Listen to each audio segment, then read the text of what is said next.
My sister insulted me in front of everyone during the Christmas party, and my stepmother supported her, telling me to leave the house. But what Olivia didn't know is that I had been secretly paying for her tuition. So, I stopped paying and left. Hello, my name is Rachel, and I'm 29 years old. This Christmas was supposed to be a joyful time for everyone, but for me, it turned into a nightmare I'll never forget. The house was filled with the sounds of laughter and holiday music. The tree stood tall in the corner, decorated with sparkling lights and ornaments we had collected over the years.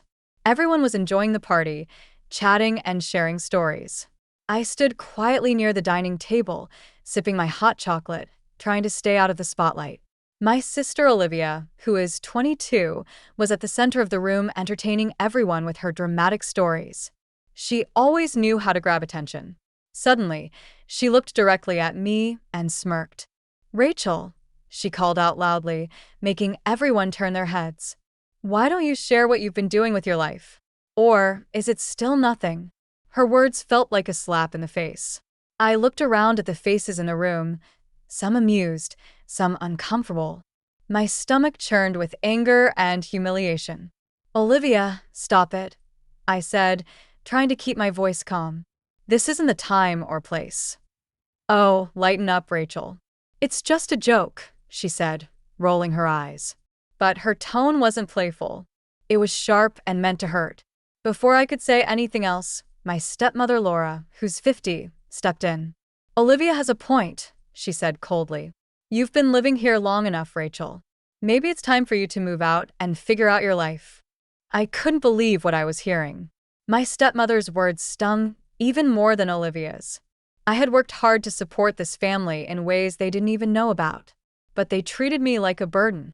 My face burned with shame as I realized everyone was still staring at me. "I can't believe you'd say that," I muttered, my voice shaking. "Well, it's the truth," Laura replied, crossing her arms. "You need to grow up, Rachel. You can't stay here forever."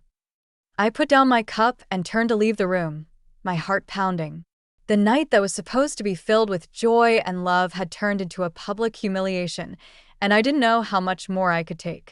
I barely slept that night. My mind replayed the scene from the Christmas party over and over, each word cutting deeper than the last.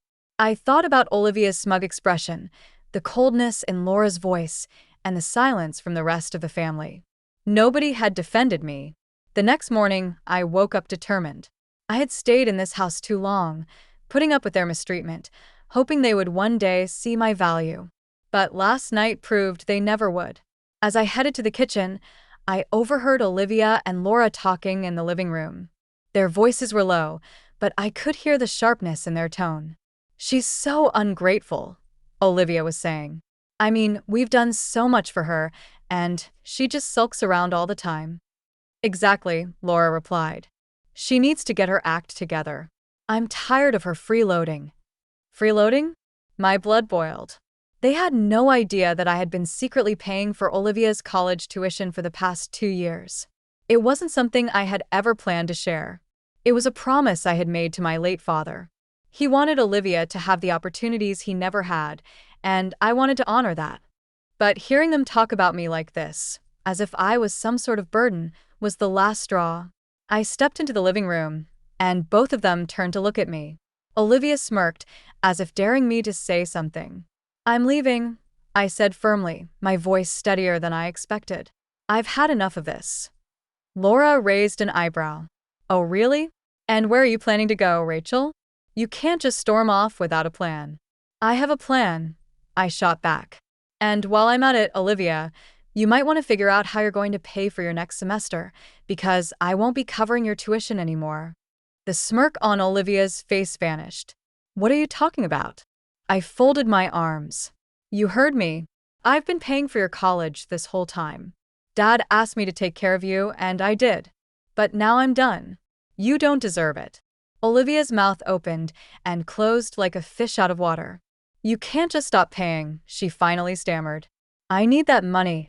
You should have thought about that before you humiliated me in front of everyone," I said coldly. "You can figure it out yourself now." Laura's face was a mix of shock and anger. "Rachel, this is ridiculous. You can't just abandon your family. I laughed bitterly. Family? You've never treated me like family. You've used me, taken me for granted, and then called me a burden. I'm done being your punching bag.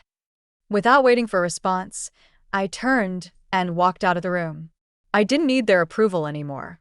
I had wasted too much time trying to earn it. It was time to put myself first. I spent the next few hours packing my things. It was strange how easy it was to leave a place I had called home for so long. Every corner of that house held memories, but they felt hollow now, tainted by years of mistreatment. For every kind word I'd spoken or sacrifice I'd made, all I had received in return was scorn. As I zipped up my last suitcase, Olivia barged into my room, her face flushed with anger. "You're really leaving?" she demanded. "Yes, Olivia," I said calmly, not even looking up. "I am." Her voice wavered. "What about my tuition? I can't afford to stay in school without your help." I stopped what I was doing and turned to face her. For a moment, I felt a pang of guilt. But then I remembered the smirk on her face during the Christmas party. "That's not my problem anymore," I said firmly. "You should have thought about that before treating me the way you did." "You can't do this," she snapped, tears forming in her eyes. "You're supposed to help me." I shook my head. "No, Olivia. I've already done more for you than you ever deserved. It's time for you to figure things out on your own." She stormed out, slamming the door behind her. I heard her shouting downstairs, probably to Laura. But I didn't care. Their opinions no longer mattered. That evening, I loaded my bags into my car. Laura stood at the doorway, arms crossed, her expression icy. "You're being dramatic, Rachel," she said. "This is your home. You'll come crawling back." I looked at her one last time and smiled. No, Laura. "I won't. And when you're done trying to control everyone, maybe you'll realize how much you've lost." I got into my car and drove away, leaving behind the toxic environment that had held me back for so long. The relief I felt was immediate, like a weight had been lifted off my shoulders. I moved into a small apartment on the other side of town. It wasn't much, a one-bedroom with outdated appliances, but it was mine. For the first time in years, I felt a sense of peace. I spent the next few weeks focusing on myself. I threw myself into my work, reconnected with friends I had drifted away from, and finally started doing things that made me happy. As the weeks turned into months, I began to rebuild my life. I set boundaries, learned to say no, and stopped feeling guilty for putting myself first. It wasn't always easy, but it was worth it. One day, I received a call from Olivia.